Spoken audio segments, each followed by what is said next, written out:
What was it like working in Disney? Was it different than other production companies or?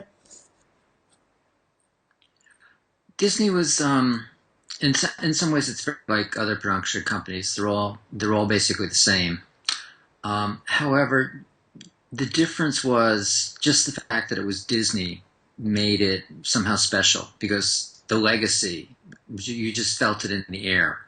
That it's been around for since the 20s or something, Yeah. and there have been so many talented people working there that it was just you just felt that, and it made you want to improve and get better. And there was such um, a quality of people wanting to help each other and just improve the art.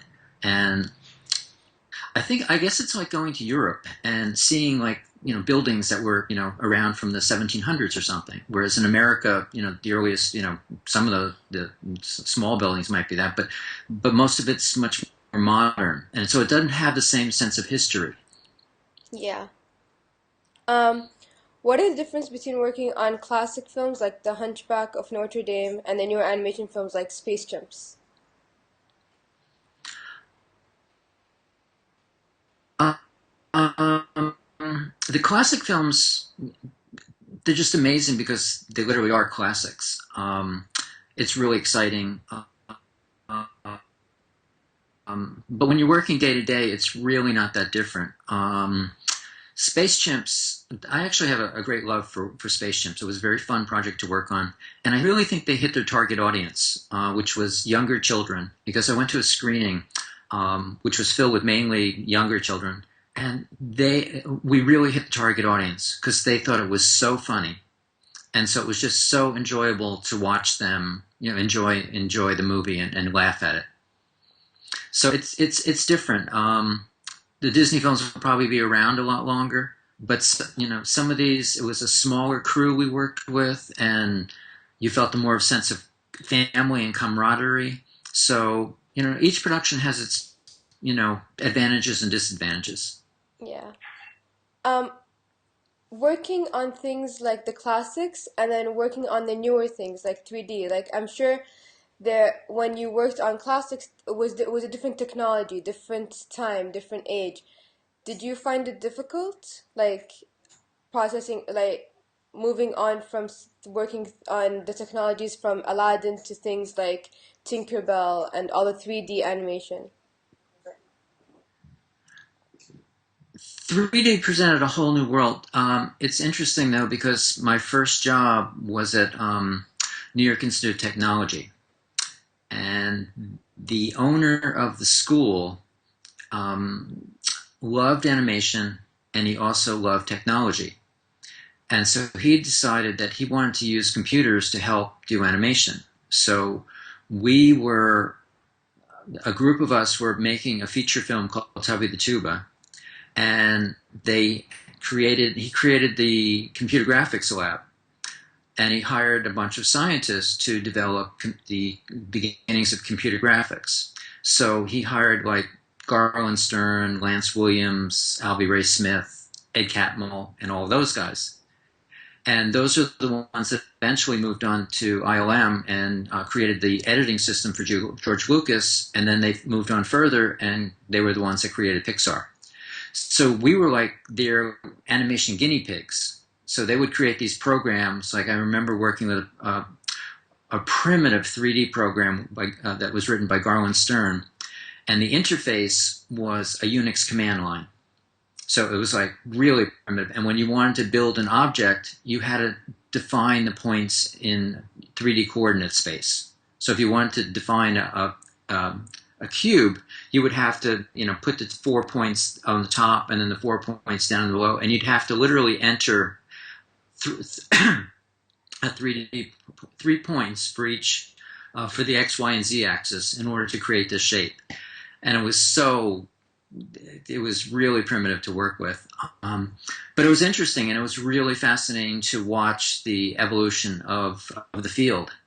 The other thing that was really interesting was we after we finished Tubby, we started a science fiction movie. And I calculated with the computing power that we had at the time, this was around 1980, it would take, if the computers were running round the clock, we would be finished rendering in the year 2000. So that was like 20 years Wow. worth of rendering. But in the meantime, Toy Story came out in 1996. So we would have been kind of upstaged. And, the computers at that time were like the size of a refrigerator. Yeah. And it had, maybe 16 megabytes of RAM was like a lot at that time. So it was just, it was amazing how this field has grown. Um, and I still think there's a place for two-dimensional animation. There's such a warm quality to it. There's a flow to it.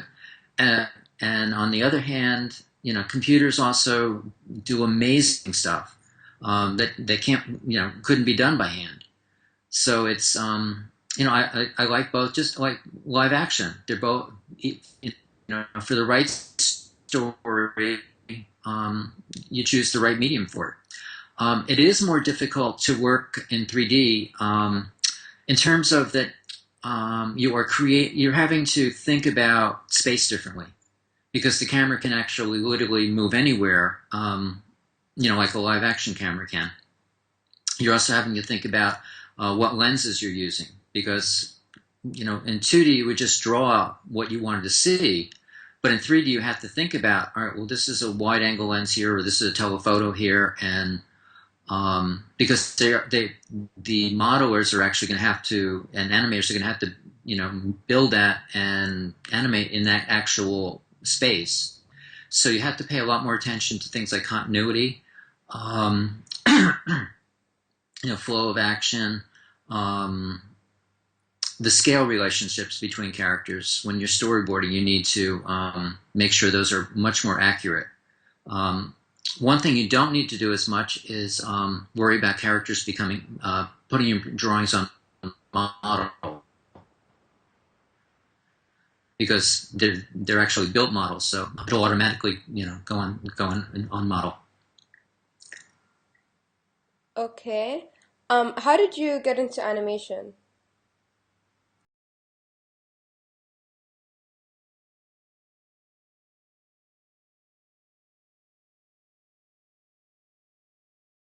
It was basically like an animatic, so it really wasn't animated, but it was like still drawings with the actors doing the voices and stuff. And it was about a rabbit who was kind of like a knight, and he had a friend who was Rags, was a big tiger, and the tiger was like afraid of everything, and you just have these fun adventures. I don't remember a whole lot about it, but I remember just loving watching it. And then my parents took me to the Disney films when they would come out, and at the time, the only place you could get to see a Disney film was in the movie theater because this was like before the days of video and stuff. So when you went, it was like a magical event because you might see one a year or something like that. It wasn't like you could turn on TV and see a rerun of a feature every night or very frequently.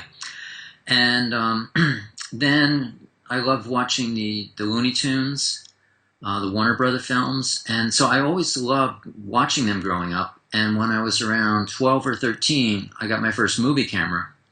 And with the kids on the block, we made like our own versions of Frankenstein, and we did a Star Trek episode, and it was just really fun. The Frankenstein was kind of silly in ways too, because we had a bunch of kids like chasing the monster, the Frankenstein monster, and one kid has this torch, and then like they're chasing him through the woods, but it was like daylight, so there's no reason to have the torch because we needed enough light to shoot the footage. So there were funny things like that. But I also started making animated films. Did a lot of experiments. I tried some cut animation, tried a little bit of cell animation, and really liked it.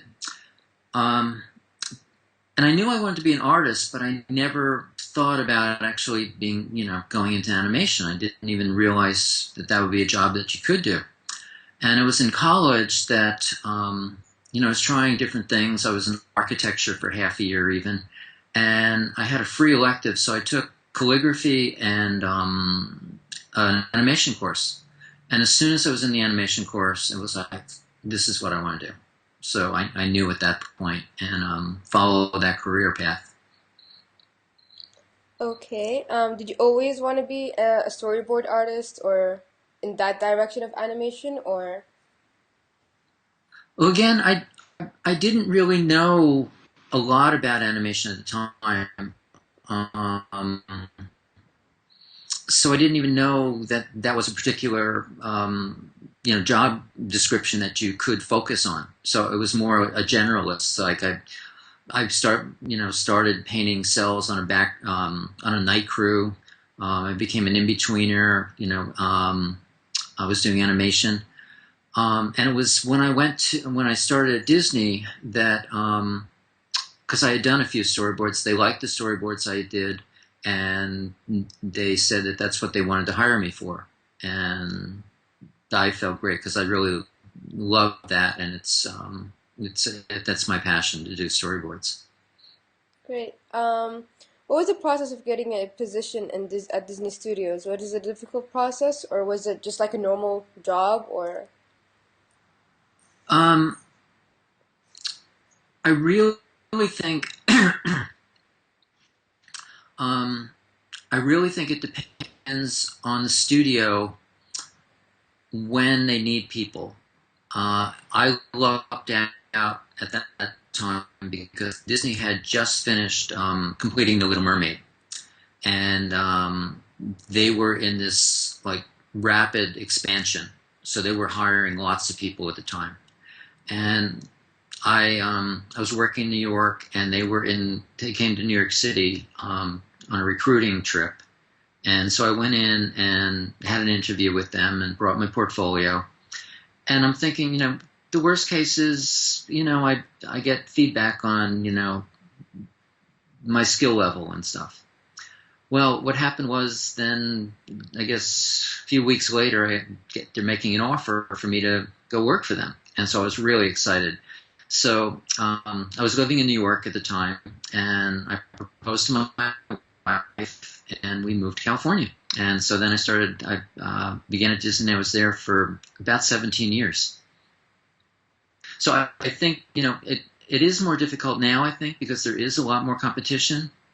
But I really also think that it really, it depends on letting the studios know that you're available, and also when they're, say, staffing up for a new movie.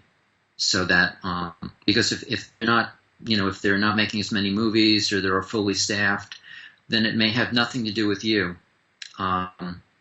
That they just don't need anybody right then.